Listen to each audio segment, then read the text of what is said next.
Well, I go by the name Dizzy Davis. You know how we do anytime we step out toes in the building. You know, flipping always continues. Well, it's all about BBSC. Who is trending, what is trending when it comes to world of socials, and who is trending, what's trending when it comes to world of politics, who is trending, what is trending when it comes to world of entertainment. On this platform, a package. I shouldn't say kutu, say bam. And a Friday special edition.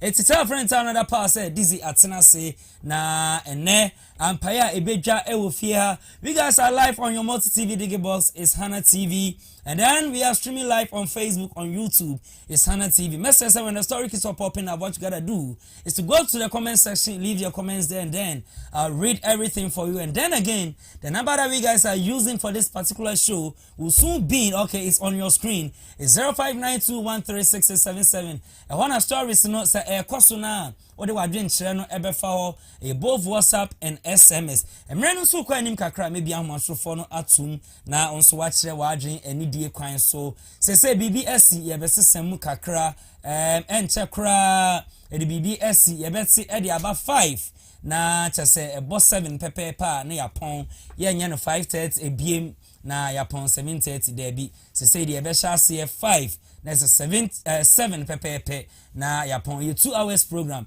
ti e be sre aboafo mo amohwe yen say mama sa adwumadie wei ana say advert wei a maka ne sia no momfa entum tirim ema me pa say BBSC no say the bro from 5 p.m. na 7 p.m. ye de ni nyina agu mesre nso biem samomra na momeso yasene currently nipa oso yasene me de BBSC bro from Monday to Friday and you be as a very own suffer Dr. Apia na papa wa redare wo eni yare mu pa eye se wani se fra se tesiso se o spectacle ansa na wetimi akenkan na se ansa na wetimi atwera Fabra Bapana so ye obeti ne te edi amount se wani no aye ne surgery kra Fabra so Dr. Apia obehwew on fedro ni so wani so on fa haban bi ntare wani so na emom yakopon chen adoma chede a ni nuro no 111 so ne so krojin na Food and Drugs Board Authority ede o mfonyini ana o stamp esim so ede amano enuro no onom na pass through events then na Magic Works no na aye wani na fra ebebie etesi so a ebete nti ade na ntu amikatente emma Kumasi in Ashanti region kwada so bola ke seem to be precise one so Dr. Apia wodi ne dwuma enye no kwa o se chronic disease me che yare kran ko nyina o de ba na so ye obesa ma say syphilis, gonorrhea, typhoid, low blood pressure, high blood pressure, asthma, diabetes, stroke o de ba so Dr. Apia so ye obete ne te e de amount so Dr. Apia say dem sika ya no o kwada so bola ke seem premises are enkane na NGA TV any Odo TV or currently Hana TV and radio ewo ha ana papa edi ni dwuma udru kwada so bola kese me nuemu ho ana Dubai ho ubisa akra odo weba suffer Dr. Apia ho the number and the screen no as in 0547664872 first of Dr. Apia na beje wa yare o this one for wa yare no emma nensa afa yare na onfa na edro so Dr. Apia and the so yasene because of huge numbers we carry on our back inti obebo wa de ton de ro ha ekopa na mpempem ana epu ebehwe ti ebesre se mo beba number so yasene adwumadie no akoso kama ede amaye ene ye be boawura amanyosem mu enra mu se aspirants and as communicators no eba aye no ye nkomo no ye nwie ene ye betoa so na currently I have in the studio with me our very own Faru Faru ye Ghanaian or call Egypt na okodi dwuma a oba ye di abodin Faru edema no na omoba nso omode pyramid SIPim no so na pyramid no se wo anima hinta sembia no onim the mysteries behind pyramid na obie na no kasa mo be hu pyramid no emu nsem a meka owa ha ti without wasting my time ame enko no ho na me mana kwa da biem ye streaming live or TikTok. My personal handle at Dizzi Davis KAD. I want to say streaming live. I want to see message to tell say mobile. Then you double tap on your screen. Share the link for this. Partake in everything that we guys are doing here. Faru. And I say Miss Speeding tem too much. My mama kwaba. Yeah, papa. I hope say bibi aboko. About that I would want be aboko. Very good. Nah, baby free to say. Oh, e jana dum be aboko. E jana dum ti bibi aboko. Mate, and e be din komo. Oh, e be din komo. E be din komo. E be twetwe komo pa. All right, so my main fat bit no engu ho. Said e Messi ama Pharaoh akwa ba e na e the tidbits no e ba be go. Da said him sika no maybe you heard you've seen but I don't have better understanding concerning the story no ye be biem na wanya munchiremu wanya muntiase saa na wo a wo hwe me free chichi ni benche ye bia no me mu akwanya na so wa kire wa adwen anidie kwan so cause it is saying opinions are like noses adwenche say hwene nti wo de eba na me so me de me de aba na for the betterment of Ghana ye dwen Ghana ho na dwumadie no sebi kasafi anase kasatwhwire de ye nye bi wa ha the issue na aba no eno ne ye tackle ye kda ye kan say ye tansem ye ntan nipa nti mesre eni de kwan so say wonso ye ma wakwanya no na ofra na wachire wadwen no kama ede amayen na ye kwayanim dia this one says nkukwo nkitinkiti project 300 poultry farmers in Adansi North received 10,000 chicks. There's some nkitinkiti His Excellency of the Republic of Ghana John Dramani Mahama or Lanche yeno ashase ye djuma even achuma agogo heya akra no omo achibisa yebebo erem ho na ye a story ne kama and this one says Honorable Ken Akumpre Japan stands for peace unity also unity in the party also 31st is not a war, it requires peace, freedom of choice, etc. Kennedy's message to Ghanaians.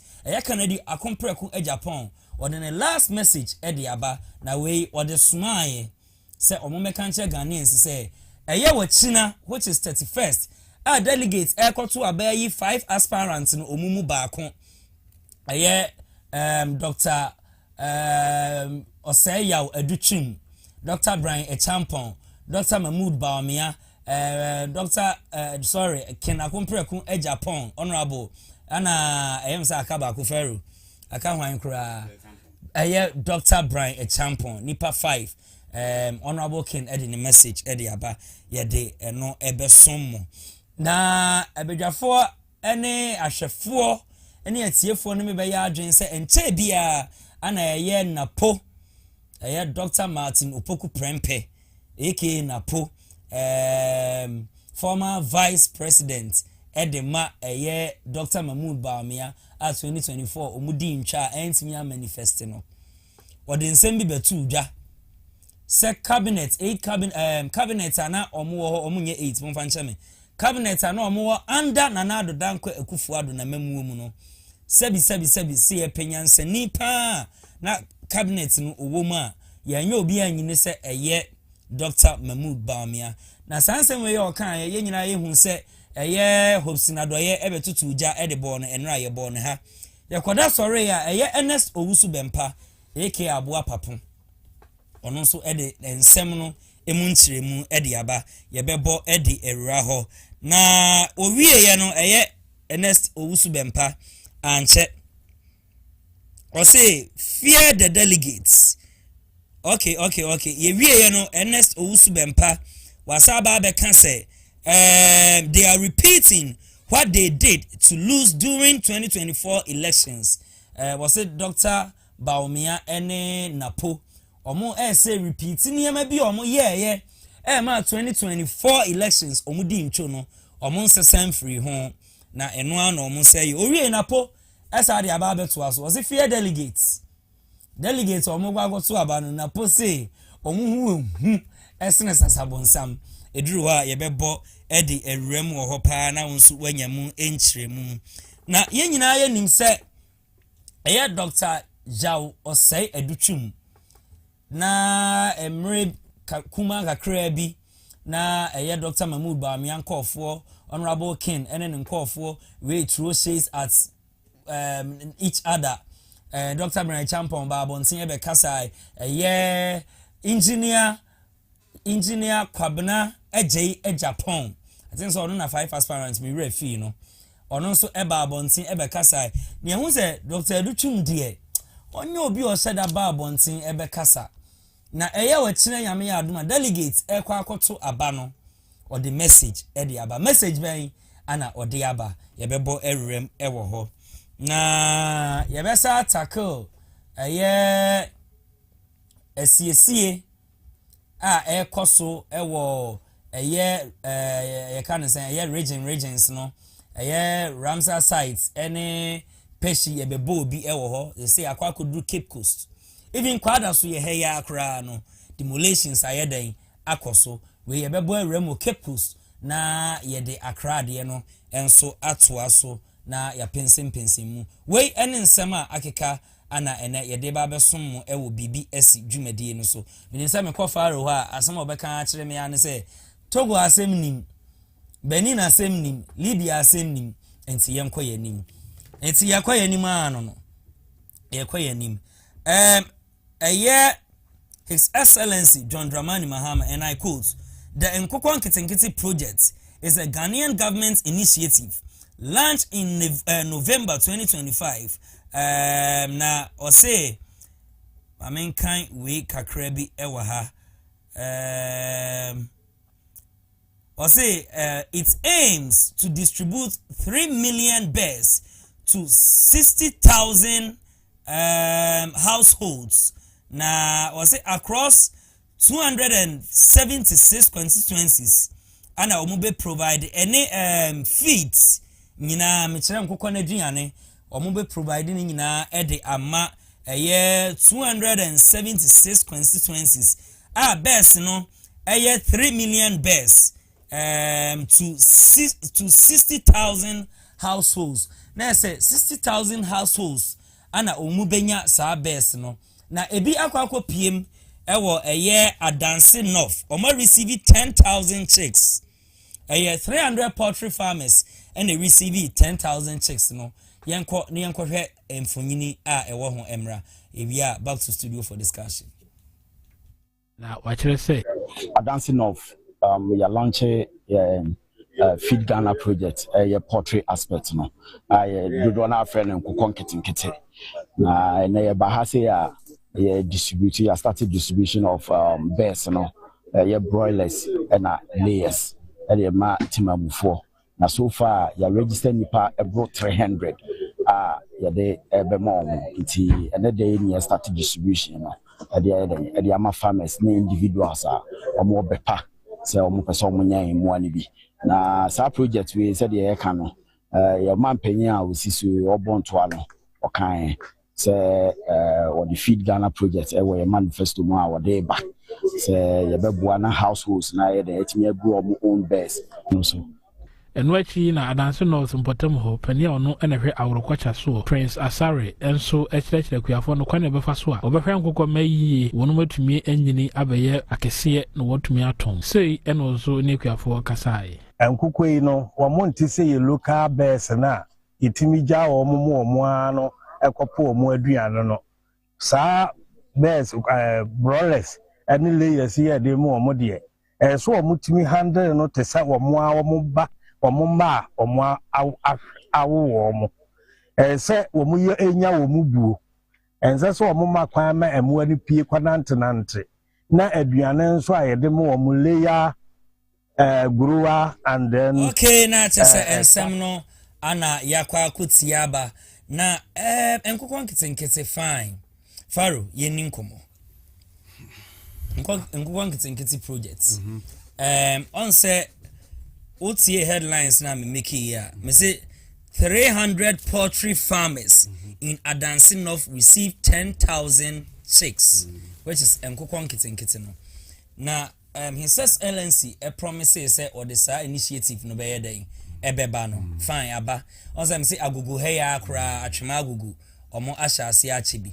Na nkokon kitinkiti no registration eba ekra na ye hu nipa so call register e won ho na anya bi and omanye workshop bia amfa metimamfo samia metiwe ene faro wo atiwe onyan kokoda but ebia na wo pe o pese wo ye den oyan kokko meanwhile woni hu education bia sa akokọ no omu feet no ebosan a ye mfa aduane ma omo yenim say ebinum hia light pa omompa wo enti education we nyina yenya yante say omo aye ye can say workshop bi e de ama training bi say oh woji akokọ na say na de be no enti mitimamuni no a me wo pe no say nka me ye nkokọ ni bi no say me nya poultry farmer de a na say nkokọ no me nya bi ana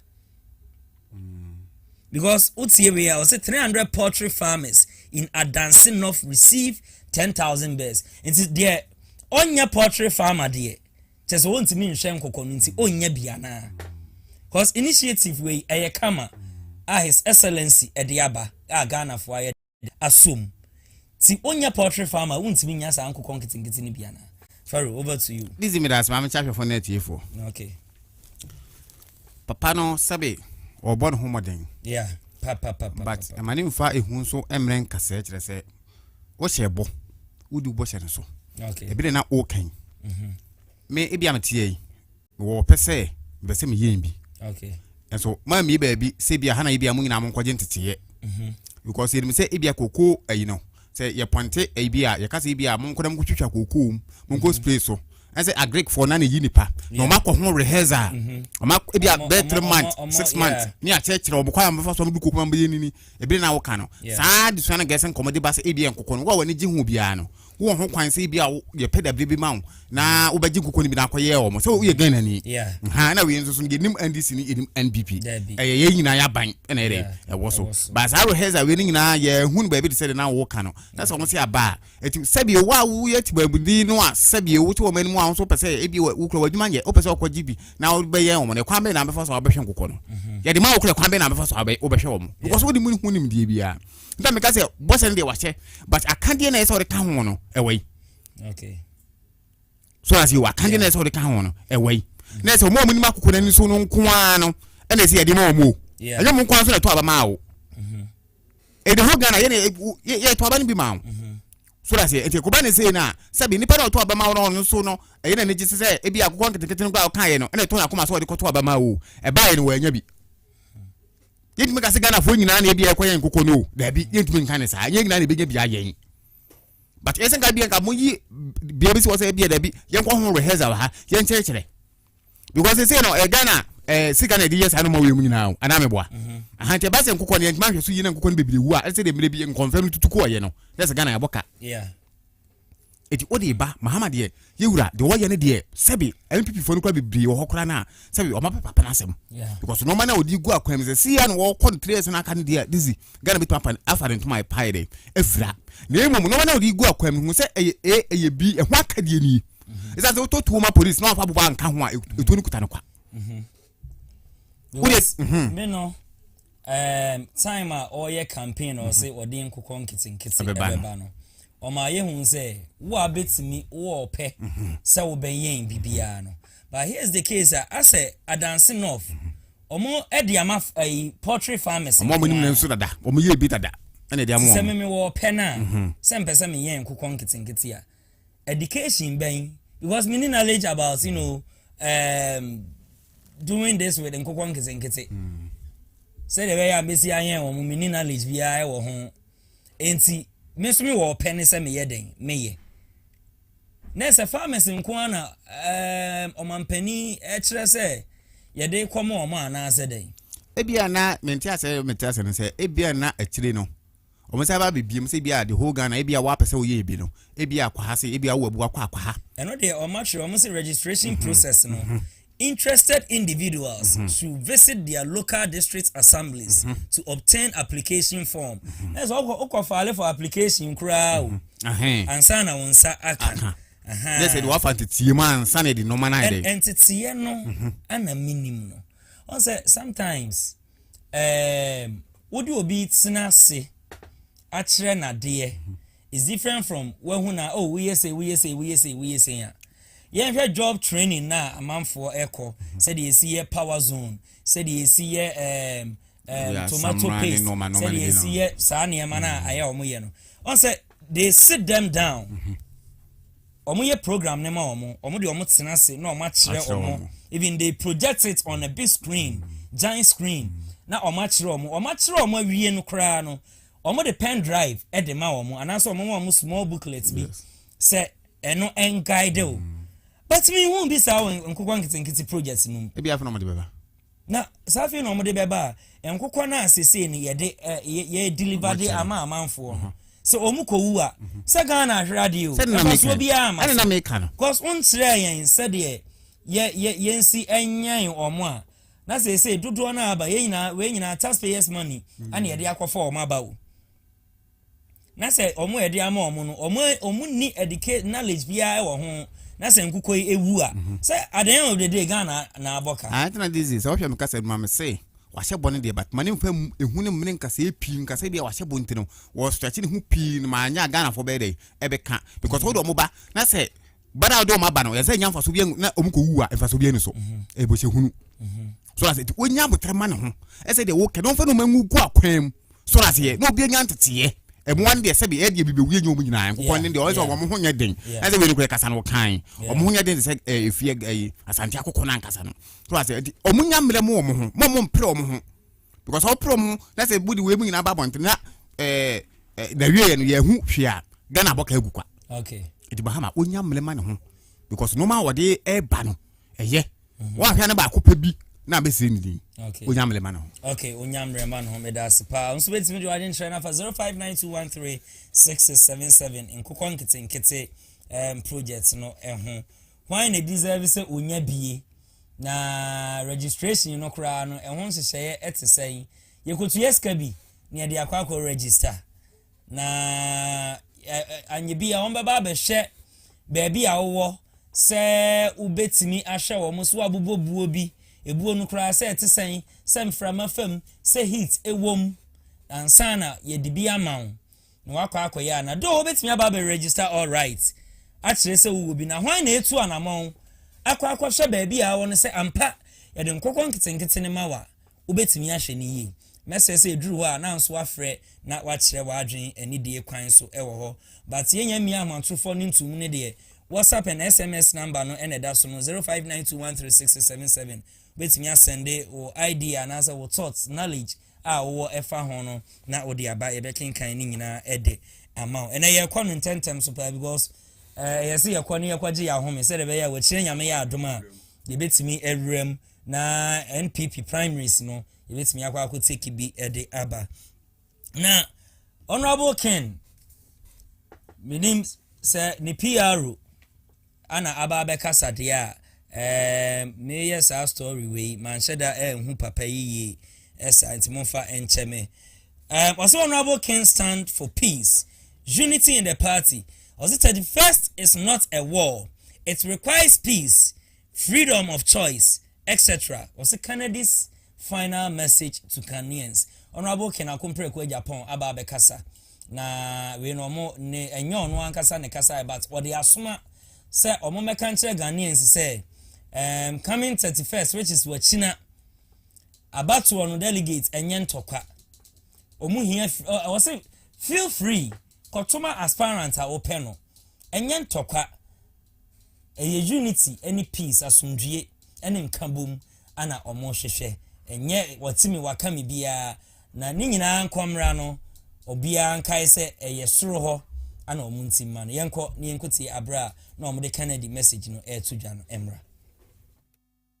Honorable Ken actually stands for peace, unity in the party. And all we are saying is that 31st January is not like we are going to a war. It's not going to be a war front.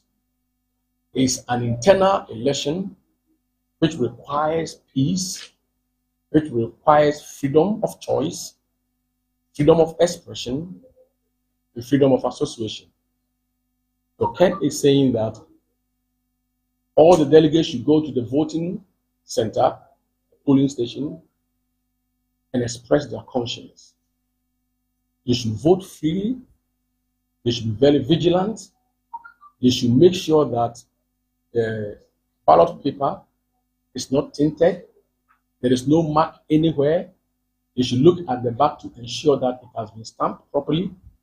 They should make sure that all the 5 names appear in the order that we know Honorable Ken being number 1. So when you go and you vote for number 1 and make sure that you fold the paper in a proper manner and then you drop it in the ballot box peacefully. Don't move, you stay, and you make sure that it is counted properly. Now, once you vote, don't take a photo. of what you have voted and show it to the public. No public display. Because when you do that, that ballot paper will be null and void. So we are encouraging each one of you to go to the polling station with confidence and hope. Vote for the right person, and the right person in this regard is Honorable Ken. He is the one who is going to build the nation. He is the one who is going to create jobs. He is the one who is going to help our future develop. He stands for development. He stands for job creation. He stands for the youth. He understands our problem. And he is the one that we need to vote for. Never be afraid. You see, it is going around. Dr. Ayu is threatening that on this particular day, it's going to cause mayhem. It's going to distract the election process. He cannot do that because we have been given the absolute assurance by the IGP that they will make sure that the ballot papers and the whole voting process is enshrined in peace and law. And therefore, he's going to devote 70 policemen, fully armed, fully prepared, super macho men, to go to each polling station to ensure that the right thing is done by the people and that the voice of Ghana is heard through the delegates. So we trust the IGP, what he has said. But if you are free, you think that he is the man of the moment and therefore he has the men and bad boys, as he claims that Dr. Bawudu Bawumia has the bad boys, we have the backing of the police. We have the backing of the surveillance, and therefore we are not afraid. Okay, now just in same way, Anna, Honorable Ken, a free in a camp at the Abba, na ningina etino, almost a drew or the number one, Monko, na Munko team and Mano. Pharaoh, what's in same way to saying? Because on Osaka Safa, security, very tight, 70 policemen, metro men, our mobile, and no crowd, IGP cry, Ebe Kasai. Efa Christian tete yohunu obekasa say e drew ha enye afedi agro kra ti wa waye wadwen so baba be din kwase asem ase bia no policemen no oma prepared, they are fully prepared for which nyame ya adoma.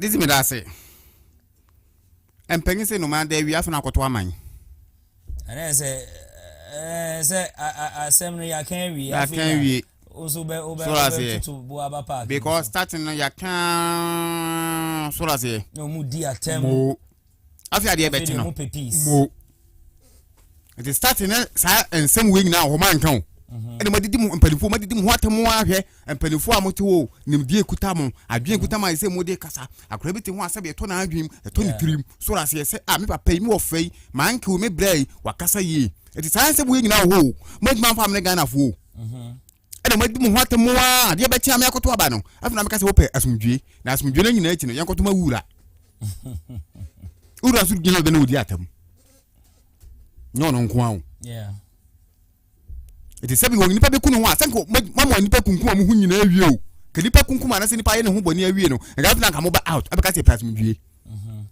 starting mo akonya se mo ba out ebeye Ghana for ye pasumdwe NPP ye pasumdwe ye penkabom some obi eka atumdidie yo manfi ade acha me ato abade my friends some trofo e de to manu se mo pasumdwe asumdwe de obi ne ho pe basabasa e to mo hu se abade no mo koto na tina no se be nya sekantwe eye maabo asumdwe na so mo pede a se be enso de mpa ye dey e ta o machi se ekoto bunkuma NPP ekoto ni fa NPP entokwa semne eyi de e depend on mo a be gina mo aso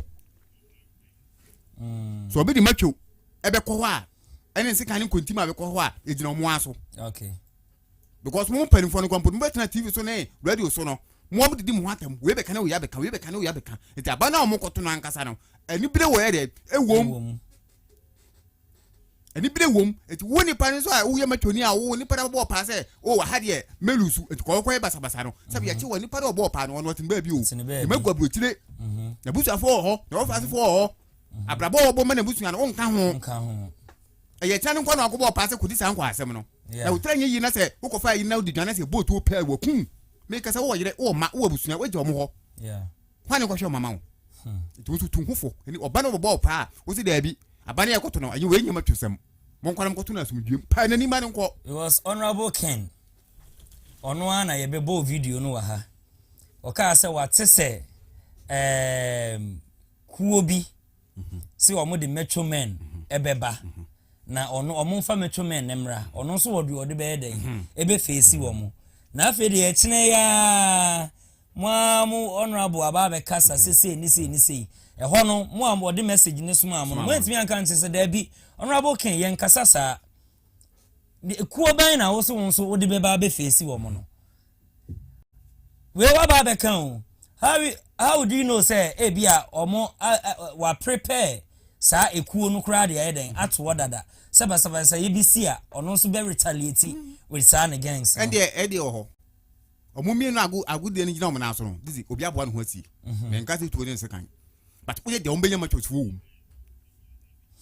Okay, yanko na yenhye sansem na Kennedy eka mre bi e twam no yanko hwe no so emra.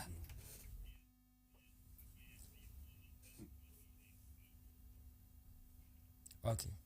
I'm aware that some of you delegates have been told that if you vote for me, you will be removed from the delegates album or punished afterwards. I bet you it can never happen. Trust me and believe me that all of you will be protected the D-Day.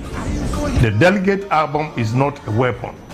It is a constitutional record of party service. It must never be used to intimidate loyal members of this party. I do not believe in fear.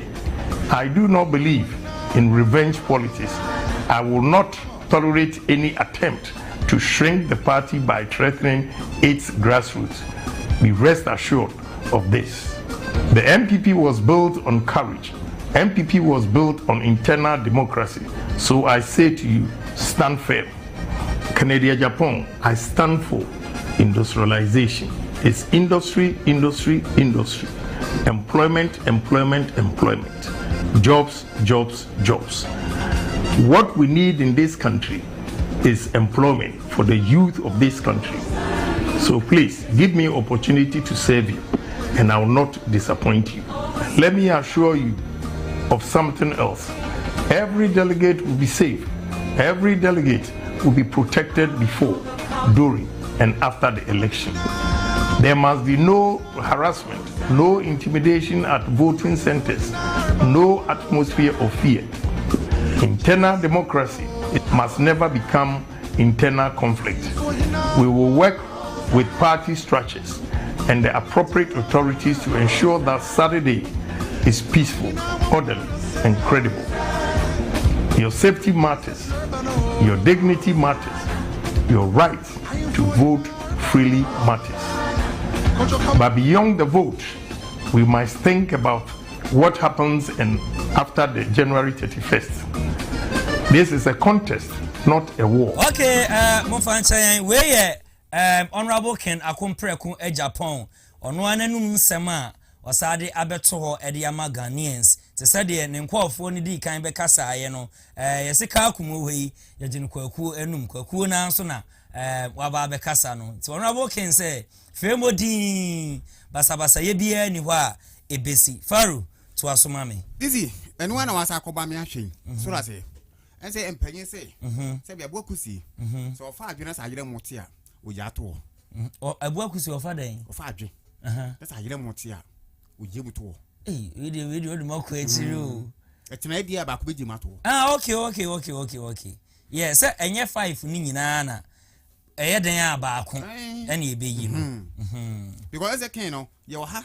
na gaya no wo adwulei okota TV so o mu na mo no mu no e ba me defend to trust me obi em say wo mu dada okay to obi aboa no ho yeah but we nya this NPP no aka say we nka match we no nka sabi ma fa serious NPP ho am ho na we internal elections we omo kwa akoto no omo afa ne te set the general election a ye hotu we no emu osesene emu esi papa o ma ya ma tension abem the whole world will be a share yeah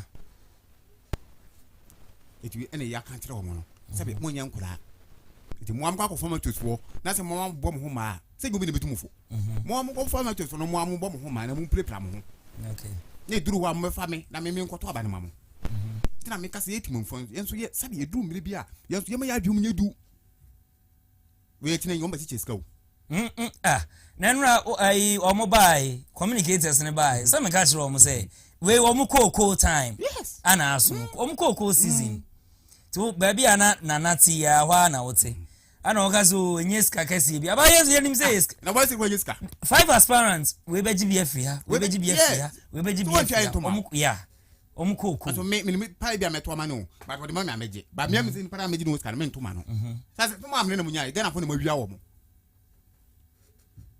ti ebo sinyambo ensuo beto ensu pa beto ayini ekumo bato no so na bibia ye fom na ye bo mpa ya mamu na se mo de bo so mo mpa ya mamu ho na se bo nkofa matosfo abejeji na montia ma mo bom hu kontima etoje mu ara okay etoje mu ara Faru na mote ne nka no na ene ye kwa ntente mo se Faru program wa ha o ene program wa ha Ultimate New Life Church na me bo gan no Ultimate New Life Church wutifie na se wentu American tente ama ha no ayo ho yes ene nyame benya nyame na ne ma aye ne ma wo de emfa no nse fridge mu kakra ti na de ye kɔ ne tentem saa no na ye kɔ ye nim dia na eye Ernest Owusu Bempa eye aboa papon enche bia na napo Martin Opoku Prempe Dr. Martin Opoku Prempe mode ensem bi ebetu dwa na napo a react wo ho to de ye hwe full video no nyina emra ye ba ye betu aso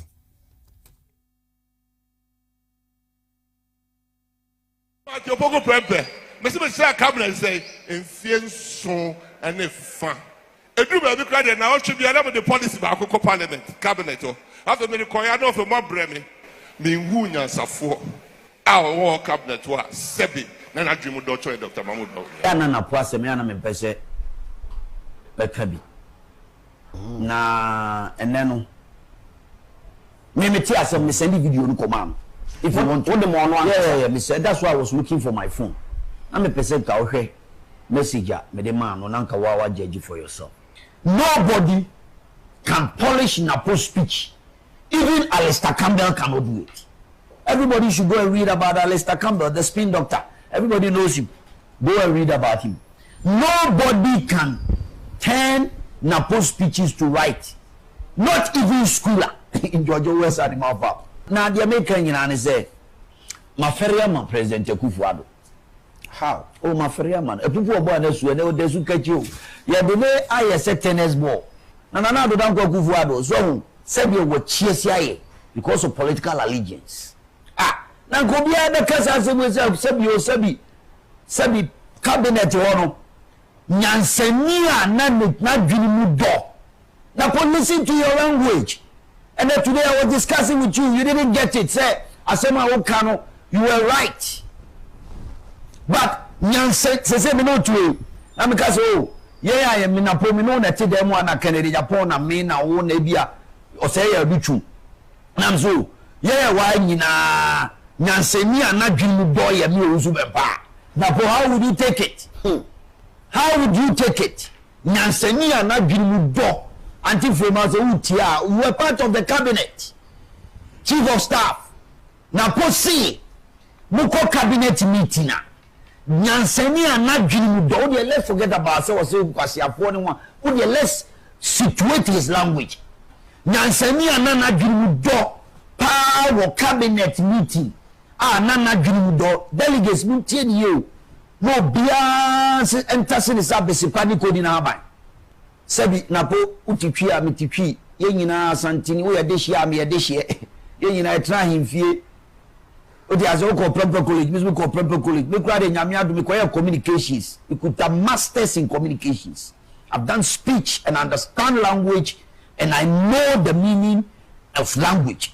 So be kasa no baby okokoduru ni ntworo no ni ntwiaso e nyina minim wo dimpanimfu atem ama asem no baby adunu was say Dr. Bawumia campaign, which is I'm very happy. All kind of craft and Nipano was say enyansafo a o madwini mu do. Tell you, Sabio or say aduchu will be education here. What you boa my education, baby do you no sabi na dwini mu no okwahia. Sabi previous sabi okwahia. And I say sabi na go Danko Akufo-Addo on the chair cabinet. no amawa kasa ono na the president of the Republic of Ghana sabi ono dey taking all the bold initiative for appointing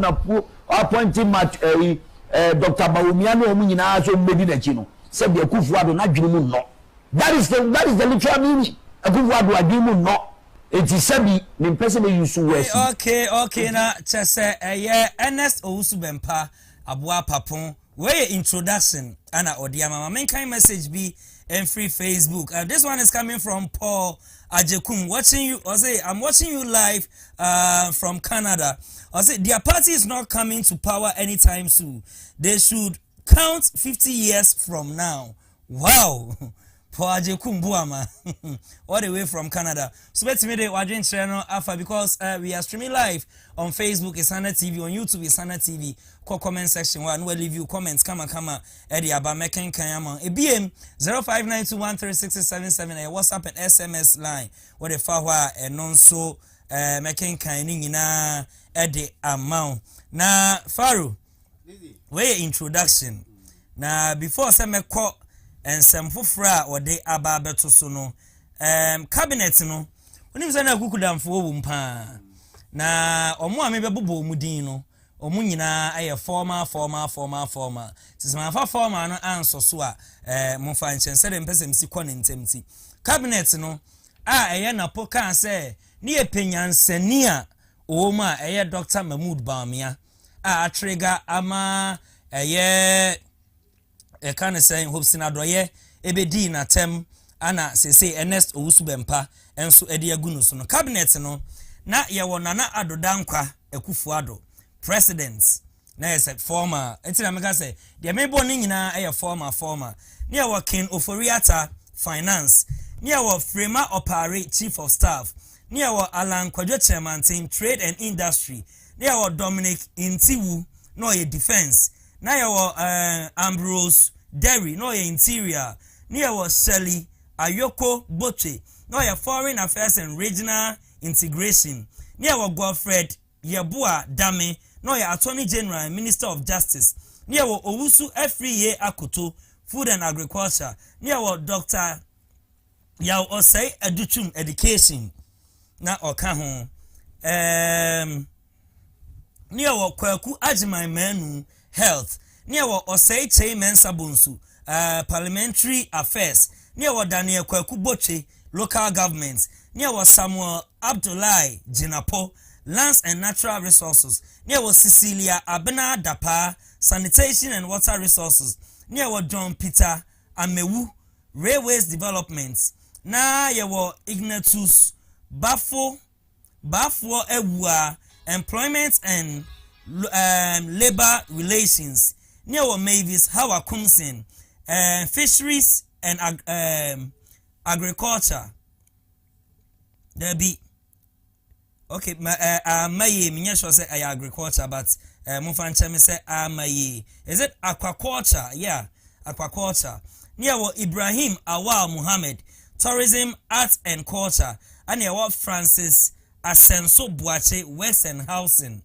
yeah wo Dr. Matthew Opoku Prempe himself no ye energy near wo chairman Freddie Blay 2018 to 2022 no ye national chairman na ye wo John Buadu on also 2018 to 2022 no ye general secretary near wo chairman Stephen Intim 2022 national chairman near wo Justin Kodua Frimpong 2022 general secretary still na or ye NPP secretary near wo Gloria Ekufo from 2017 to 2021 obey AG attorney general and all this in Kwafoi me nipa maku 26 yenye nyansani bia ewom se eye Dr. Mahmood Bawumia na Pharaoh before se memu abem no na po asa aka sembi yenko ni ensankoti no emra ya back to studio for discussion.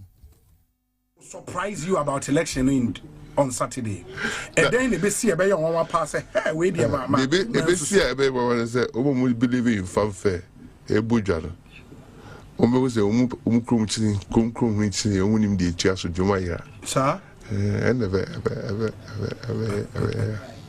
na say bi mo be start ya celebrate en so na said they will go. Reality be different. Reality be different. We see more mubu jano. So when you go, you need to say how you are with your boss. Ube ira ujo boss. I was also say because you say, "Nankophobia or don't be magic." As an Jesus ever. Jesus by I really bad. Jesus by no kofo jai Jesus trade out I call it or tears you so this your pie or we are I come the near conserva I share pado 5 oh ye magic chair will be o me na call omuji Jesus dia say Hosanna Palm Sunday Sunday you know be at the beboa a few months later another program be a few moments later according to Pontius Pilate, the expectation of the Jews were not met because their mindset was a leader who was going to come and it's why you win now, you are healing people, opening their eyes. You see. And then they only Pontius Pilate showdown. Remember showdown. The people were believing in showdown. When Christ was submitting himself to the purpose for which he had come on earth, the people didn't understand. And Joseph to crucify him against the thief and the known notorious murderer. Emma, so you can't believe what you say. Yes. But it happened. And he said, when you are paying Sir John, now me for the currency, and not cast their fear delegates. And maybe money on my Kasana office or money ageno. I'm sure boots ni ma vote in a way different. They say on Saturday, Dr. Mahmoud. Also, because you're a person a bar, but he means as a kind one of the top speech writers or a political philosopher. Or say better if you don't you know how to you don't know how to speak. But yes, it's better not to speak at all. Better not to speak at all, because silence can also be pregnant with information. So it is very important, said Dr. Matthew Poku Prempe. Say, you know, what science can keep the wounds of our voters out there, and the delegates are going to look at this. I make sure the political implications, the same mistake on Koyen. I didn't lose this election. I Ghana would be full, my delegates be full, ma, true about TIM. The same mistakes is what they are repeating. Nothing has changed. The people who were around him, the language that Napo was using, left, right, center. Now, the young Ghana for he kabufu some Ghana from Persia Betiam. They are repeating the same thing. Opa, go and check. I was part of the campaign team. Arrogance, sheer shenanigans, and that's what is happening. That's what is happening here. Oh, near the Numa Shem Sisifiani, yeah, what has changed? Mokwame Nkrumah, Onyankopon kura woda. And you're like, what is this man talking about? Onyankopon kura woda. You know, God Almighty, looking at the voter population in the country, almost about 85% or 60% of the population in the country are all Christians. Then you call the bluff of God. I've always told him, Mister, you have to hire experts to coach you on what to say and what not to say. Because you are not doing yourself any good. They say, now, buy into the political realm. Let me tell you one thing. Napo has even opened the Pandora box for Ashanti people to start thinking, hey, maybe you could not Kasano. Yes, yet to Kumasi you. In the Echoes of Kumasi. Cabinet now got now one in Yansafu.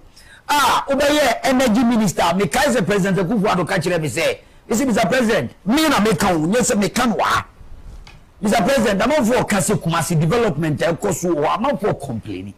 What I say? See, Ashanti, my Mayamu, my mamu ministers, my mamu, all parastatal institutions in Ashanti Fofa, Intimo, or Passanti Wasem, our Pese Ashanti, my Munyam Chomushanon. One of the key cabinet positions I admire. When say Yakotie, a yen Napo, and Yasa Kotie, Ernest Owusu Bempa. Na podi no mame embo enwrem kakra. Na osifia delegates. Or Napo message or the ma aspirants no. Na nyina yehu Bible mu biblically baby odi ye ko rewra ye no eno na owie ye na enes owusu bempa se hwe wo se sei ene se waba betutu bia bono ma men kan some messages kakra na yensa enko yanim same Paul Ejakum was say was it the way I've been disappointed with those people and the damage and disgrace they have caused some of us. We will never forgive them.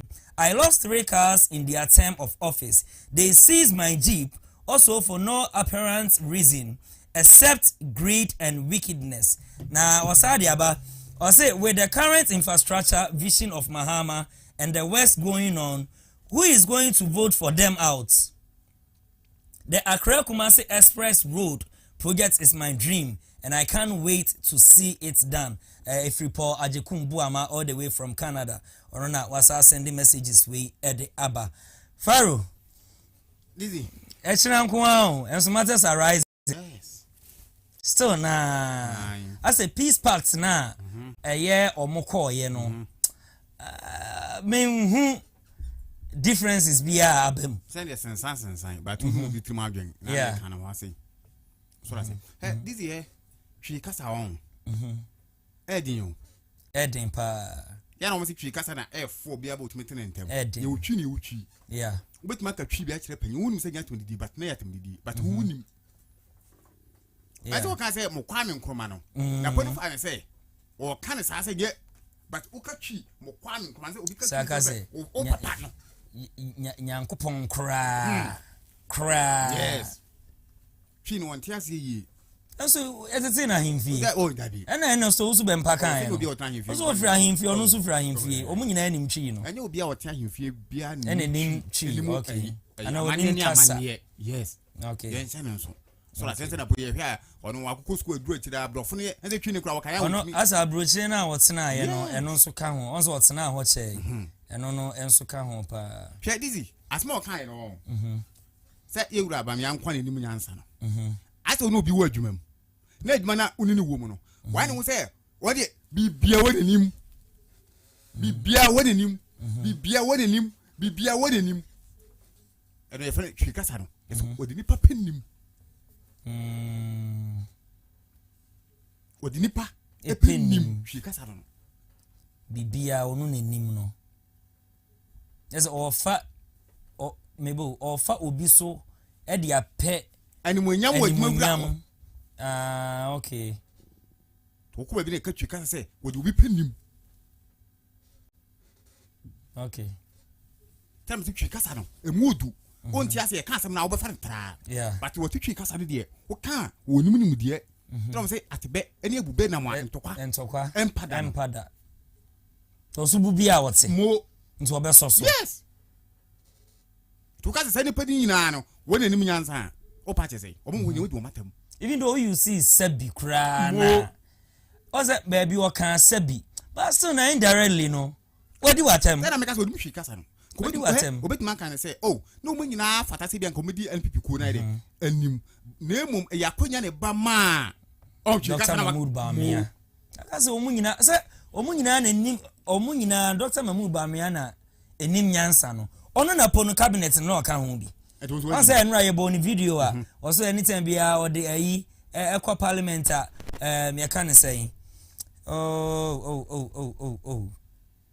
what dey enko yanim what dey call ya ma chiri kra no abre because here's the case what be energy minister pen abe education minister pen say unim nyansa eni nimdia ye den na nanado dan kwa Akufo-Addo former president of the Republic of Ghana or this position edema Dr. Mahmoud Bawumia ya enso na o say na ye first year no enye dey emma no na say dey ye di sia ne mana obetimi akọ and all try say policies na na adodan kwa Akufo-Addo ede baaye 2024 NPP amanyoko no edi ncho Dr. Mahmoud Bawumia puti blame ni nyina on Akufo-Addo say jiseye bi wo kra na wonim na nipa na anim nyansan twenty me amfa nyansa no mana na ado amana amfa anye emu amamu yi amudi kodi ncho 2024 tell me on Dizzy twi kasa don say o kana say wan hwe ya with ma to mra kra wo panyi bi anim okay na nza tem didi say o ye won sase ya e kire do ma miru ada say as nipa ni enko as on free so nko like ni hu hia yes why you sase no say mi hia bibia en free ho ana say me no na ekọ de bi edu ani wi a o me say bi edika me ba yeah dudu so na watch wani oh follow o me say me enko but my am sase that means e bi am enko but we are say them ejina no ma miru yeah wahuja yeah kokoko yes but oh yes kokko but yes ya no bia edidi atem nipa na wonim hwi kasa ne we no obobo say adem no wasama na no adai was say huja me yeah nipa ko bi ko wonim say huja yeah hwi kasa no so wa hwe yi a wo be tie mistake but na no say mistake na waka no editina wakasa mo kwa no nkomati o sabe pa ache wo no na we nso de onso okotena BB studio ana one na etwetwe nkomo a delegate anka we after so obekeka we oyen mensia ya o mensia ana okoka asasem no final campaign ana eye Dr. Mahmood Bawumia ewo mensia ana eye napo ekoka asasem no owie ye oba back to Accra no interview a BBA no na nke se ofasa akwan no so kra ye den e de pa achew so nim but na say says a man for a true emano no kesa by na kwa be pa achew kra dada on pa achew because odnim de work kan wugina yes etina hopsina doye enra ye bo ni video obeka say oyo obi a ompe nanado danko ekufu ado asem but asem we die obegina makwa ma nanado because napo akaseti nanado ono kura no ozi cabinet no kura no wumbi twene boss alan kwadwe chairman te no ono nso wum Dizzi me ntwa no he the whole Ghana ko kaseti ayo na ni pipi kakra ko kaseti o ma waye bone the whole Ghana to aba mo e don ba power so eba ya obeye energy minister I see ye on for timetable bi emra so ka so obi abesi nya kwa ye timetable okata mo kwame nkroma nye the whole Ghana ko kaseti ayo ye na ye bon furu the whole Ghana ko kaseti ayo it mo pipi ko na say bi o kaseti o mo asem okay na de bia me kasa sebi uma unyansa de bia wo ye wa say unim nyansa unim bibia he dako on bibe fili wa ma na wo padwe nkyere kuto obi afuru bi wo obi nsunya hey Captain Smart as o free angel no obekeka ansem bi say obi wo ho a waje di pa wo angel TV wo konkonse e koso nyina on di yeah okay no ometo abodam but satman no angel wo ho na no gina na so no ende wo beka bia no ende o mo odam but o free wo na wo tete ometo say ni pa do o di konkonsa no e so ka che kwa putin say ni pa do o di konkonsa no wa hwa mpam no a waduma obi no ufi say ni pa do o di konkonsa no wo pe uye but wo pe say man esai me why ni pa do o di konkonsa ni ko be to wo aduma mu ho yeah no wo mo as kwa kuti din na sifo ohun say the Captain Smart e ka no efu me be no korrect Captain Smart me dem ko wayi madi me dem e ko na emom me dem papa no me ka kire wo say ni pa oba be di konkonsa no oboni din na me dem be se me boni din yeah say yin na it's awesome no efu ni pa di e wodi o ti Dizzi ewiase no enye hu say hunko ni menyansa se ni ewiase ni pa nyina hunko na sabio yes wani ti bebra o ma ponchi achi ti Dr. Mahmood Bawumia na wonyansa esini obia e pipi ko ne jama mo a na wo ne onyansa ni no mabu sana dwuma mfatie wona ni munyansa e judgment for ni nyina betima jai ni judgment na ma okay so do ni munyansa sini obia obia bibia nya ofe obi kan usa nya ofe obi be ayi bia nya ofe wo de won kwa na ni munyansa e to nko abayi ni nyina wo wi aka news morning show bibia no fa e be de wo yadwuma no unwo adwuma no wagu no obi na wo sa adwuma no ko wa ha adwuma wura wa ha nipa wa to nipa no adwani eden agu so as it omra no me pen pipi fori na cha wo say we do matam okay we do matam di Bawumia no won so mrantem no me ka say da bi wan kasa yie but him wan say pelinfo no say e ba say no mo tibi ma out me ka say da bi e dia me nipa de okan no wan kasa yie no mo so akoma no iden atum Dizzi me da say enko okay ya kwaya nim dia na said ye yesika ye no eye wachina which is 31st and 5 aspirants engineer Kwabena J Japan, Dr. Oseyaw Aduchum, Dr. Brian Echampon, Honorable Ken Akumpreku Japan, and Dr. Mahmoud Bamia, a delegate Ekwakoto Omoso Aba, Naya Iba Anaba beye flag bearer Ediama NPP, which is New Patriotic Party Amanyukuno. Na coming 2028, wetimi agina na yakoto no so aba. Na ye nyina ye nim se engineer Kwamna J Japan wa follow ye program bia ya bebo na num nsem wose honorable Ken Akompreko Japan ekasai ma ni dru ba bia ono nso betu ja but obai we ni atem. Dr. Brian Champon, a bebo ni video wa ha, ono nso kra na be kire mu se eduru mra bi o mo kwobu no akoye campaign yi honorable Ken Akompreko Japan esi form ono nso aba be catch wa be kire ne die mu. Dr. Mahmoud Bamia one honorable Ken sensem ya bebo bi wa ha we kan we na ye nyina ye hu se Dr. Yaw Osei Aduchum papa no o ma me kan hweda na o the message bi ade aba o the aba Ghana fo nyina especially delegates o say oba unify party no o say o ya available to serve na obema opportunities na wa ma party no are very attractive nti was delegates say omunko yi man no omunko to emma no na omeye NPP Frank and Tufo and Frank and Tufo flag bearer na 2028 on timi nkwaje afenano na onsan emeye president of the Republic of Ghana.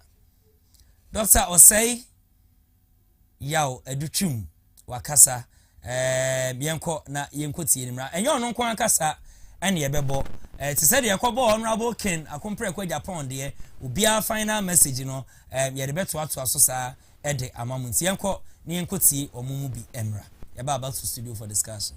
Wages is something that we need to work on as a nation, and I'm going to champion it, and I'm going to do it because it's the right thing to do.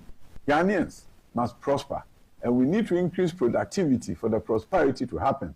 But there can be no increase in productivity without providing you the avenue and opportunity to be trained and to train yourself well, giving you vouchers so that you can gain skills, 21st century skills in the IT field, for example. Is something that my government will pursue. Workers will be given the opportunity to train themselves well so that they can advance themselves and add value to wherever has been assigned to them at their place of work. In devoid of insults, I will be your unifier. I'm the one who can unify the party. But when you elect me, nobody's going to say because of what he said and how he insulted my leader, the person that I loved and voted for, I'm not going to follow him. So that is something good that I will assure you that we'll have a unified party going into the 2028 election. I am here. I'm available to serve. And I hope the delegates will give me this wonderful opportunity. First of all, to serve the party, make the party attractive, ensure that we have a welfare package for delegates so that they can work hard when we're in government. Constituencies no ahwodin. Constituencies no ahwode beba. Yese munya nipa akuku dama omodoso ewo constituency no mo. Omo betimi aboa constituency no. Na ohwe appointments are president oya eye two types. Bako eye local appointments at the municipal and district level. And only MMDCs, and only director of NADMO, director of NHIS, na there YEA, na there local appointments no. Then the second category are president Emano, any national level appointments. Some national appointments, there are about 7,000 appointments are president 80 million. But appointments no, no, me share appointments no. Yen target appointments no to strengthen the constituencies. President betimi aye sa appointments ye na constituencies bi wo ho a baakopo omunya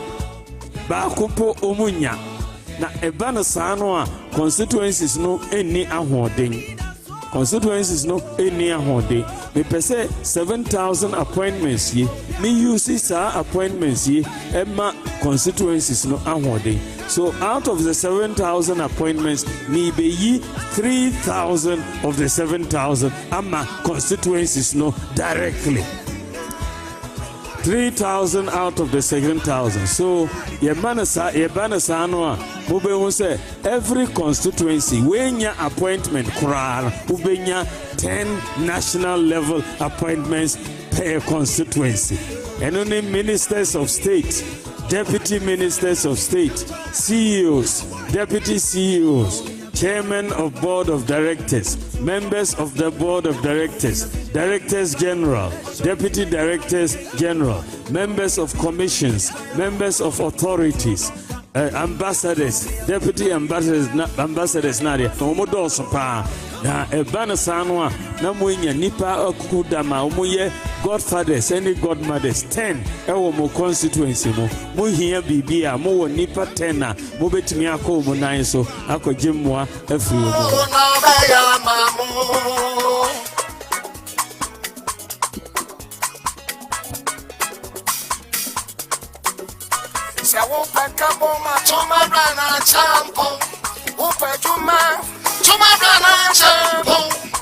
Infrastructure to a rana champo, Muntumano, Navaya Mamo, Sewupa Kabuma to my rana champo, Upe Jumama to my rana champo, Upe Putua to a rana chabano, Muntumano, Navaya Mamo, Muntuma rana chabo, Muntumano, Muntumano, Navaya Mamo.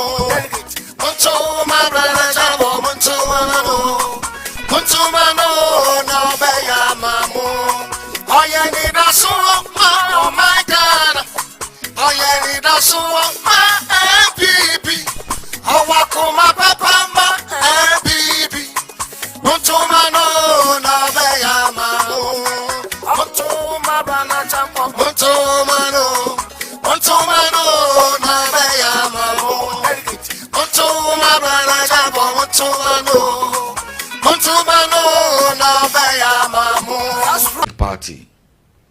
A party of tradition, a party of courage, a party built to govern. The Ukuma Pemwa Apembeba party, the Osono party, the Didameya party, the Achiglinyi party, the Shuonshi party. Okay, na chese yakotie eye Dr. Oseyaw Aduchum. Ana yakotie Dr. Mahmoud Baumia. Ana Brian Echampon so Muntuma Brian Champon Obeya Mamu yakotie ni nyina ediaba. San ana usi edwen efa stories a yaye ni nyina ho. Message say ofrade you mute the volume of your TV sets na oni yedi enkomo ewo mobile phone num. Stories yabobo so bi from kids enkokon kiti project aba bedru eye delegates abedru aspirants ye kwakoto omo so aba wechina nyame ya adoma wechina Saturday wechina nyame ya adoma Saturday ye kwakoto aba edi eyi omo ye delegates ena ye kwakoto aba no edi eyi omo. The number is on your screen 0544466694 0592136677 ofra na wachire wadwen ani die kwan so edi amame Faru Dizzi yedi kan kwa kutie eye Dr. Oseyaw Aduchum onse papa no wamanfo throw says at each other no maintain no ne kasada Dizzi yanse ngede opere yankopon pe yeah na me metinga de mpena nka yankopon pa nka ba miane Kennedy ke kam kono ko moanya okay nka kodi we mu ni bi ho adentia na so mpia ba fom no bia ni so atena wan na se pege se mempene ne nuane tena hodi na ponsu ba be kan se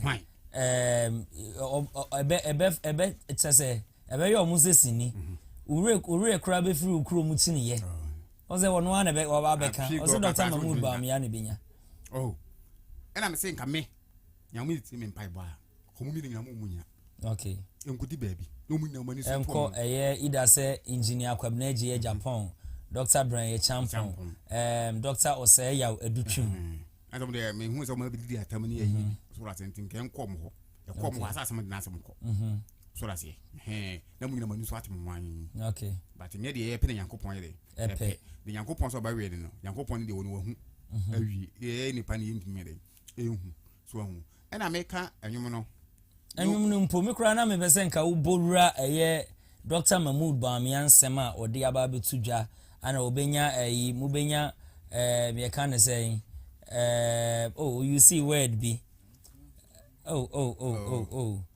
mubenya godmothers and godfathers bia constituency bia mubenya 10 na bibi hama makọ mo ho enu makodi nkomo na sa godmothers ne godfathers sa Dr. Mahmood Bawumia ebenya pe senya sa godmothers obi ko kan ne how na mani hunu e kire wo mo na de omo yeso omo submit ma omo no omo submit na omo twena ema se ase emfaso bia e maso sa o no tin na penfo ni bu be no ohia ni ntam ne ha do me de manyame woskari ntam ne mempene me de be kokoto okay tini ba be kan wa asem kire wo na se di pa no wa be ka je o se bia se Dizzi ohia ni afutu obi no manu a ebeto na adwun se iska ko yadwun okay because a come den yes o piska yes afi na ba be kan yam se masere no be kan asem nyina awie o sinyam be ye sore ko ebeto na asum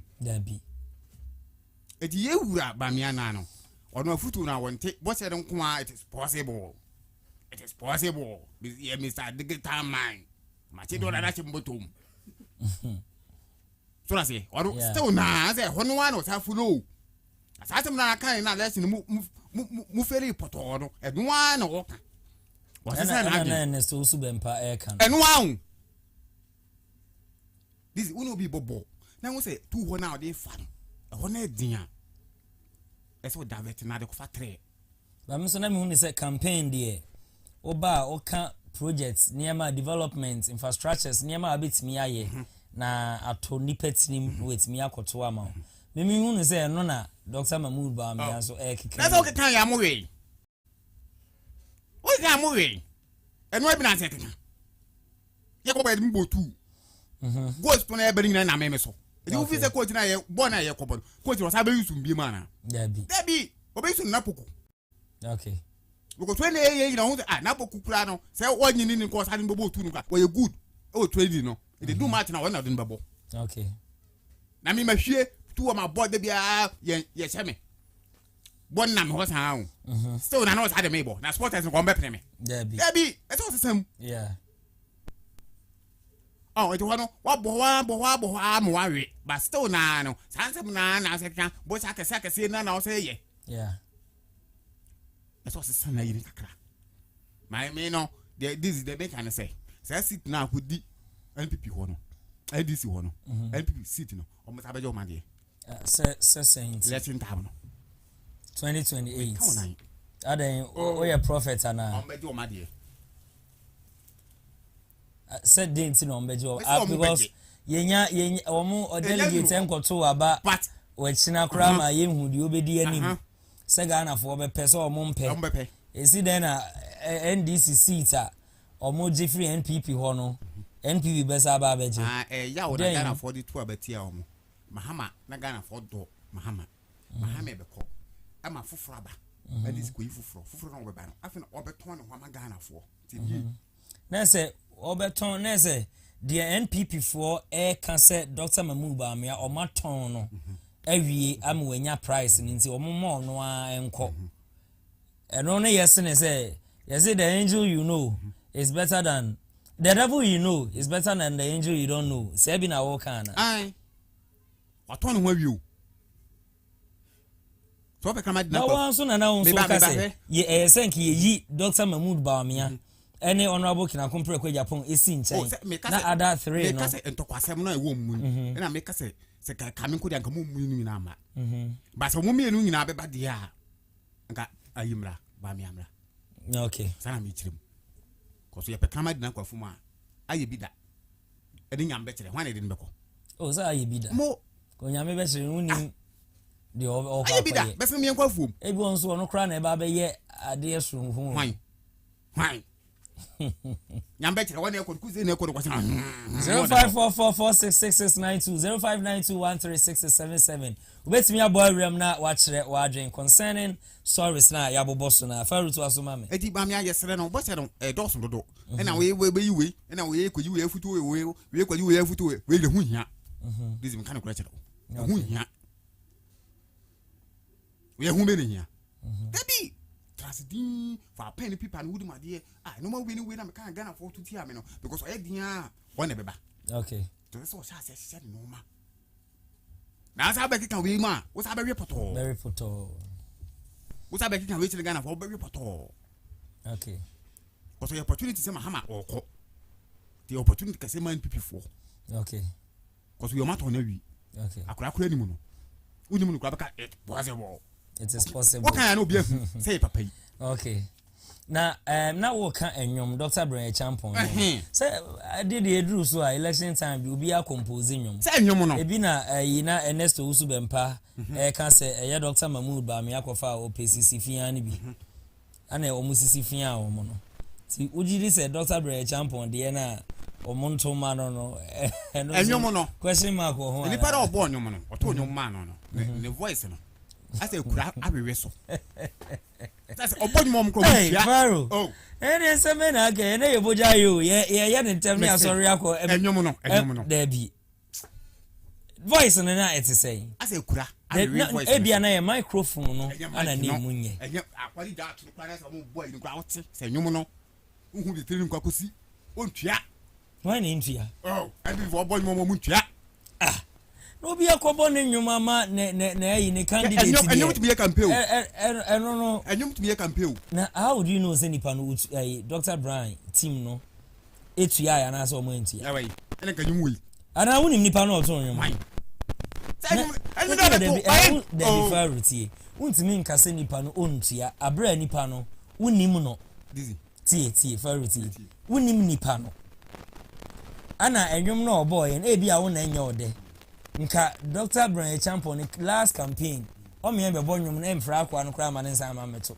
na ye hwan mi nimu no ezi wo ka se wonim no yi se nipa no esi wo court say Dr. Brian Champon tu ya ne ka na ade na bet na radio TV so e ka se wan tu ya ne ka de na wanu ye ye se me say ti de me ka me say MPP4 yeri mi ntufo bebre o mo kuru mi ha so bonyum MPP a o mu ntua na we de bia no wati na me say MPP4 no enyum no amafo bo o mu ntua ti o nyina dwana ko de ndisi fo aji ti eniye enyum no me hu nyum no eteni nkwakosi se ya mo ye ntien oh ade daddy lumba nyum e baba na wo ye win na no ye tekosi enyum ne say ne mba na baji so ye na se daddy lumba nso ye ntien na se nyum obama ama wo de ba pa we enyum ne say ne nkwanya baji so ye the late daddy lumba na se ye ntien ka na no odo na woman PP4 na obonyo mo ebi e we nso odo na o ma Dr. Brian Champon no abo amana faro no de o ka asem ko beat no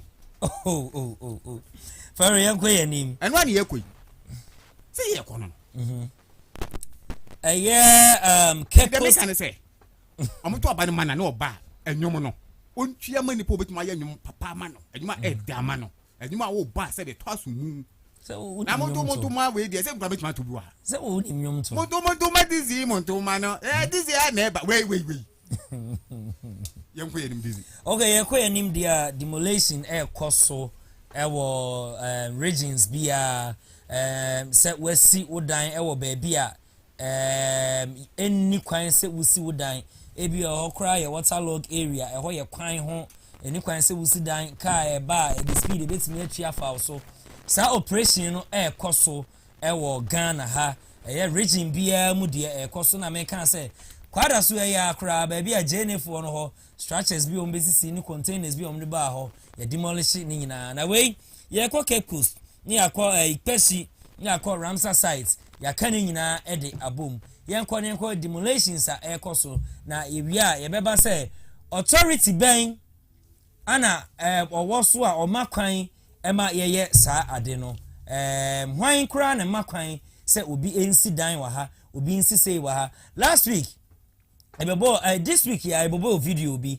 na special request asaba say ensan mo say video no Ramsar site wo any peshi wo one Mr. Thomas Akwa bia yeso forestry ni na ye kiremu a ono na gigi ska no wo ho no amakwan ama obi aba be si ne dan wo ho a timamufo ne de jiaw eni sun yabubu omo ajapade a yese any omo bo omampani eti super yenkoye capos de no ewie de nyina so ebeto so ye ba ne aba studio ne aba discuss the number is on your screen ye ba nso betimi afre na wa kire wa adwen any day kwan so ti yenko ne yenko hwemra.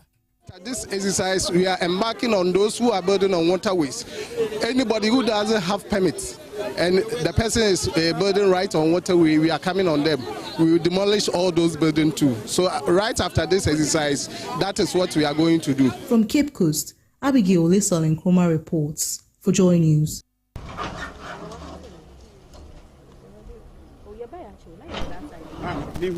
I saw you coming, but not.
Yes. So I need to want to take a decision very carefully. Let them take a decision.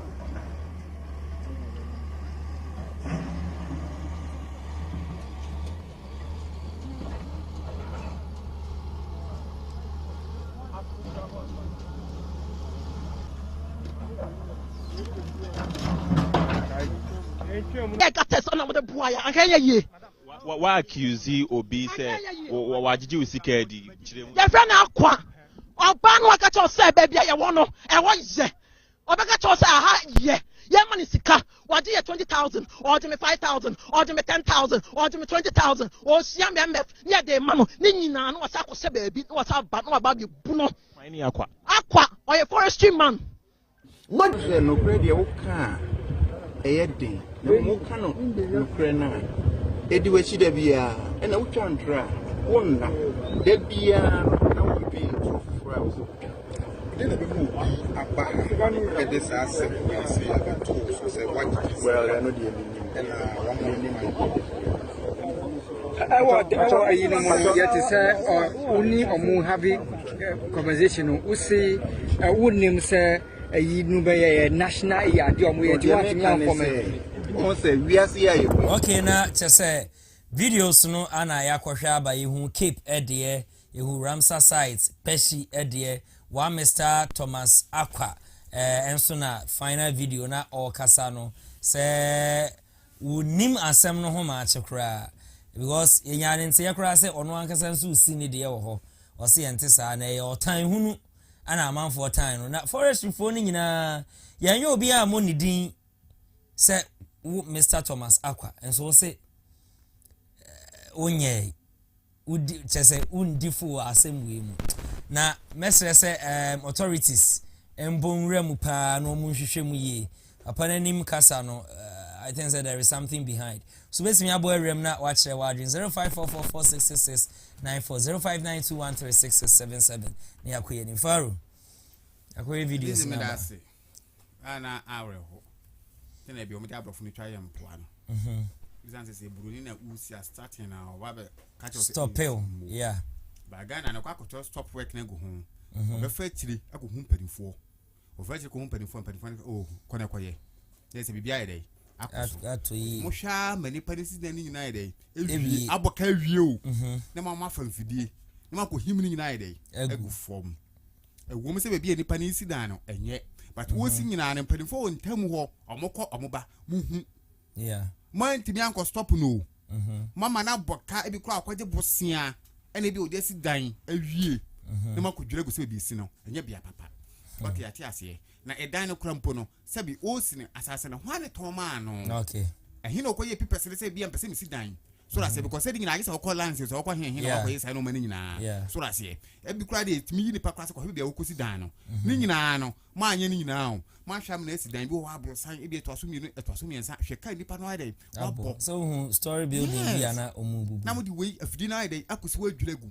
sebe enyinya me na be so di pedimu obetuma hwa hwa ade ewu izan say ebi kura de jotri kakra da ho no ene ko fine no de abehye sa ade ewi ni mo no e ba de se na o man yi de o ba bi wo ho ya humtesem ona ka say one Mr. Aqua oye forestry ni ana oba no abeji 20,000 40,000 omo mutu yes ka na ye de ma Mr. Aqua no se na etie na no asema o se eyo tan hunu bi keke ana omo de tan no onji obi esika onye bibia asa Dizzi ana tiba mu fonso to bi a sabi ye ha adwen okay wa ska was who to money what was be who sit down enye papa enye Faru hold on hello good evening hello good evening me ba cho udin ani ba bi free hello evening entie wo TV no ada Roma the deal is said to make us free a chance asaja fomo okay Mr. Sedu yeah who Mr. Dizzi Davis me chia one wa beja for no producers and engineers and technicians me akefo nyina one say we too much all right on say we share evidence mu yi kire yan say the oba no ka otimu se eye liga wo ma mu ni mu se enye mra kwa se akwa forest wo ba no wa baje bu se no kure se de wo kana sa na ye fa so kwa ye de asase wo ba no wa baje 20,000 which is 200 million first na meboa no crepa ene wa baje we bu se document be na wo hu a we kura wutu ana mo me ye de na akoko to a ebetimi ache no oh adibi o enye last year baba ko no buy na o se omusi branzo sa omunya si o if you obukro ebu o edene artificial sometimes mentia se ebi musika ze de omunya no pasa sikapedi ni ndi we unu musa haye danger na sele se we ni ya fa anye ya me mamu de se nukura pase obi na di asase ni ma omo a basa di pakuro na embrace na yefa no kunya sadia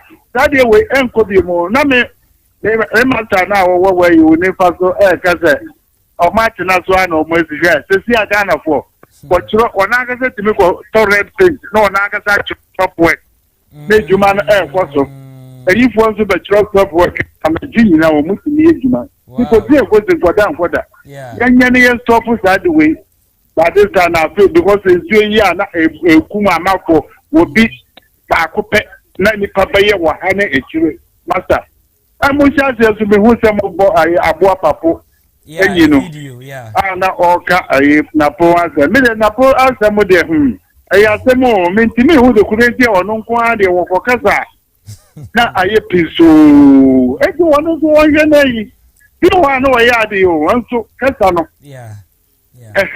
kasa no na bia wontimi ehihye ni ye obi ani yankofa ja bia wuchi ya wo moderate no fefe mo obi emmatena ho mo na no befufu sana mo de afon enti yankofa ja de obi kura de mark sineni ma na no hu wo so enti no na pono so onye o amafo no mo manage no okay let's say because wo bekasa wo do obi na wo kasam na afi de etire wo bekasam na ye na ho kitawo ye na wo tina wo baby a okay nyankopon ka mo na modie ya na ye tie okay Mr. Sedu yada wasipa se wa frɛ na wa bam nso betimi afrɛ na wa kyerɛ wa adwen enche kra na ye sorry 0544466694 0592136677 ofra na wa kyerɛ wa adwen anidie kwan so e di amaye faru so emame ase Mr. Sedu na de eboja ntini na aye nkomodi no Eze bisa se do akasa pa.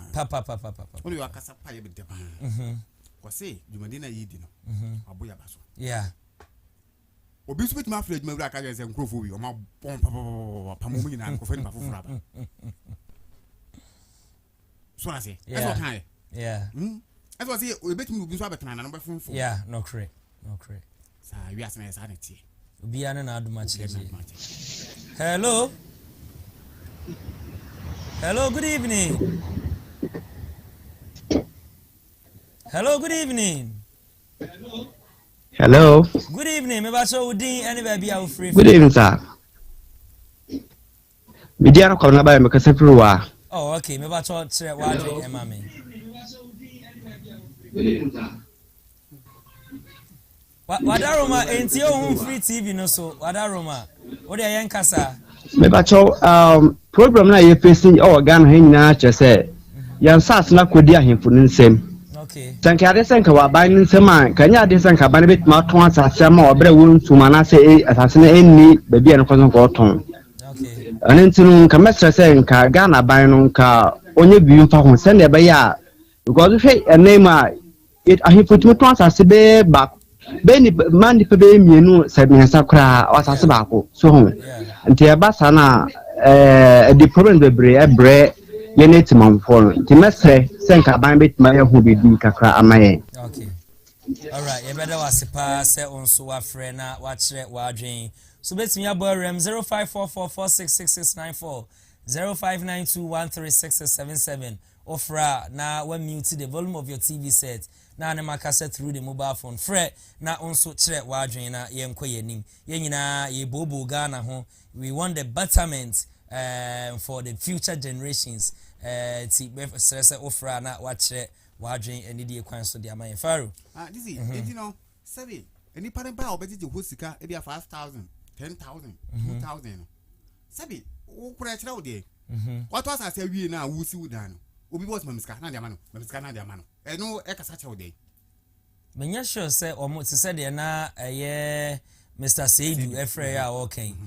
It's not documented. Omuni surveyor ben kra na ba obi survey. Why ne da no nipa oda no ne Mr. Thomas Akwaya o kasa yi. But what's the ne kasa yi ma ono say onim asem no ho ma ache. Onim. Say de ono ne kan ne ye kan bi. Oso onim asem no ho ma ache. Na aye ntwato so obi wo ho a na what word asem fa hye. Ano mo de asem. Na what esi a won kon kwadi skar ma na obodi. Dabi eno na enura, on say enura yesi sa. Is it enura na say that was in any 3 days. Yesi sa story we are so. And I'm can say forestry for no omo dooso. That ain't na won ko na ye pinpoint say wo say una aba ho bejijiska. Ada pagise yentam fa ko bia ye kron de o. Yeah. Matonfo na ma yentam Fako. E kron de. That's one fan ko ani wura beba, no aba beji. Titimamufo no sabi empanifo na ebuwa ye. Ense wo free say na ekọ airport about one they cham so kwan so na make on. But there be all right sir. Ense e 2 minutes na free ho. Abosan kama be Terrace house we. Kama e 2 minutes na free ho. Okay. Yeso to yiri fa ho nyina. Ta ban na 2 nyina ye dey. Free ho. Okay, Faro, conclude mami na program wa ha ninti na ye sorry so ahwefo emfanche say ne no program e wo ho nti ye ntimi wie ti set time a normal time aya na iwie ti na ne ye kɔ intentem eti fa si mami Dizzi ntimi ma no si no mami cha ahwefo ne etifo yeah o mata roma o mo tira nyansa papa yeah so la se o mo kasa nimdie adwenere ewugom nyansa wugom ye fa bi omo kura yesa okay sabi ye kasa na se ya no fumu a omo mra no mo metrete se de omo ye na mo yi mu TV ni Dawson Biribi enso ye na da bia no omo hye mo mra ye yeso ye mra wo mo ye cha ko mu nyina all right meda wasipa Faro yeah sorry dear na chese Sofo Dr. Apia and so yasini emeye di BBSC ebro from Monday to Fridays they say yasesan your time no they say e be sha 5 na 7 pepepe na yapon Sofo Dr. Apia ewo kwada so bola kese mi kire Kumasi in the Ashanti region enka ne ba bia na Nigeria TV ene Odo TV ewo na Soft Doctor Apia edi ni dwuma na se eye ni yare pa oh emfa na feature obete ne te edi ama so ani efra se etesi so se o she spectacle ansan wetimi akenkan anasa ansan wetimi atwera fa bra Soft Doctor Apia ho onfa eduro enso wani so onfa haban bi enchiri wani no so na emom onum ne nro na pass through your veins wani na efra ebete etesi so a ebebie kama edi amount ya rentina ntu emika tente emma Soft Doctor Apia ho enye no nko a ene yare kran kwa wako a enko nyina de ba papa wa obesa yare so ya bema wa yemre wo mpam kire sexual weakness, syphilis, gonorrhea, typhoid, low blood pressure, high blood pressure, diabetes, stroke, asthma ni nyina de bra Soft Doctor Apia wa obesa yare kama fa Soft Doctor Apia number na friend is here friend wo 0547 664872 Soft Doctor Apia say on fire re no emma ne hwa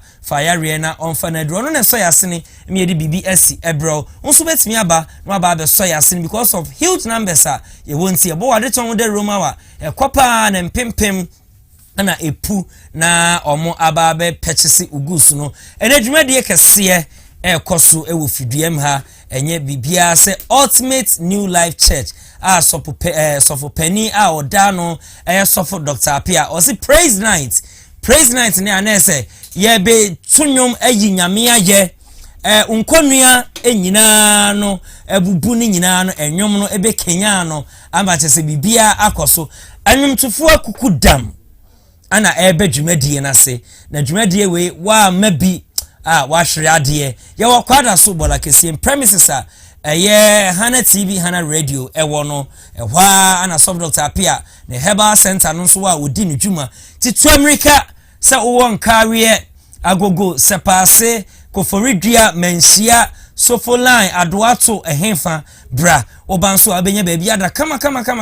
Obakra ka esi ha, ye pon ya, ka no ebefa na wakwa akosiu kama. Tese mo amoso mo ne so abre na mukomu buno. Momra Ultimate New Life Church na ogie ebeye modia enti America na program ye live on Hana TV enti wo achichiri pa dia na wuntime ma no atena wo TV no ho na nyame beye nyame na ne ma enso aye ne ma na kodwo ene na poku ba ku gina camera 1 echi na ba ku su gina camera 2 echi bibi enso ene de ye call mframam yakopon sra obi biara nyame adom a Monday yewaha